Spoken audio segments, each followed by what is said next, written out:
The morning after Halloween, 2007, a locked door, a blood-smeared hallway, and a discovery that would ripple across continents. Police in Perugia, Italy, broke into a student's bedroom and uncovered a murder that would ignite global headlines and plunge 3 young people into a nightmare. This is the story of Meredith Kercher's brutal murder and how a flawed investigation, media hysteria, and courtroom drama turned a tragedy into an international spectacle. We'll follow the crime, the suspects, the forensic unraveling, and the battle for justice that spanned years. Perugia was supposed to be a dream. Meredith Kercher, 21, a bright British student, had moved there to study abroad. She shared a hillside cottage with 3 other women, among them Amanda Knox, a 20-year-old American from Seattle. Amanda was eccentric, free-spirited, and often in the company of her new boyfriend, Raffaele Solecito, an Italian computer science student. But that dream turned to horror. On November 1, 2007, Meredith was found dead in her bedroom, her throat slashed, her body covered with a blood-soaked duvet. The room showed signs of a struggle: overturned furniture, broken glass, and bloody footprints. The door had to be broken down. At first, police thought it was a burglary gone wrong. A window in another room had been shattered. But something felt off. The broken glass was on top of scattered clothes, suggesting the scene was staged. Then came Amanda's odd behavior: kissing Raffaele outside the crime scene, doing cartwheels at the station, and seeming strangely detached. Her diary was leaked. Her sex life scrutinized. The media dubbed her Foxy Knoxy. The investigation grew chaotic. Amanda, under pressure in a long overnight interrogation, accused her boss Patrick Lumumba of the murder. He was arrested, but quickly cleared. Amanda later said she was coerced and confused.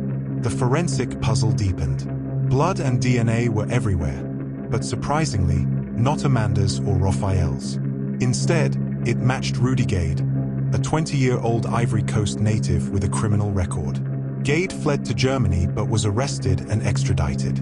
He admitted being there that night but claimed Meredith was alive when he left. His DNA was found inside her body and on her belongings. He was convicted in a fast-track trial. Still, Amanda and Raffaele weren't off the hook.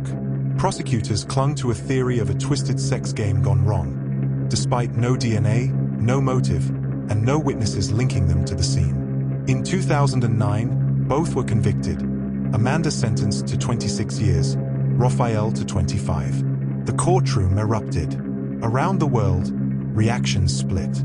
Some believed they were guilty. Others, especially in the US and UK, saw a miscarriage of justice. Appeals followed. In 2011, an independent forensic review dismantled the prosecution's case. Evidence was contaminated, procedures botched. The convictions were overturned. Amanda and Raffaele walked free after 4 years. Amanda returned to Seattle, her life forever altered. But in 2013, Italy's highest court ordered a retrial.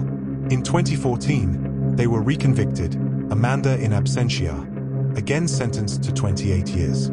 It wasn't until 2015 that Italy's Supreme Court definitively acquitted them both, declaring the investigation riddled with stunning flaws. Rudy Gade, the only person convicted in Meredith's murder, served most of his 16-year sentence and was released in 2021. He continues to deny sole responsibility. The case scarred everyone it touched. Amanda Knox became an advocate for the wrongfully accused. Raffaele published a memoir about his ordeal. Meanwhile, Meredith's family, dignified throughout, remains haunted by unanswered questions. "We still don't know the full truth," her sister said. The Perugia cottage sat vacant for years, a silent monument to a justice system overwhelmed by its own missteps. Today, journalism schools dissect the media's role in distorting public perception. Headlines shaped global opinion. Speculation drowned out fact. Meredith's story became a cautionary tale about confirmation bias, cultural misunderstanding, and the cost of rushing to judgment. The murder of Meredith Kercher is no longer just a case, it's a symbol of flawed systems, of media sensationalism, of lives upended, and of a young woman whose voice was too often lost amid the noise. It began with a locked door. It ended with an international reckoning. But through it all, one truth remains. Meredith Kercher deserved justice, not headlines.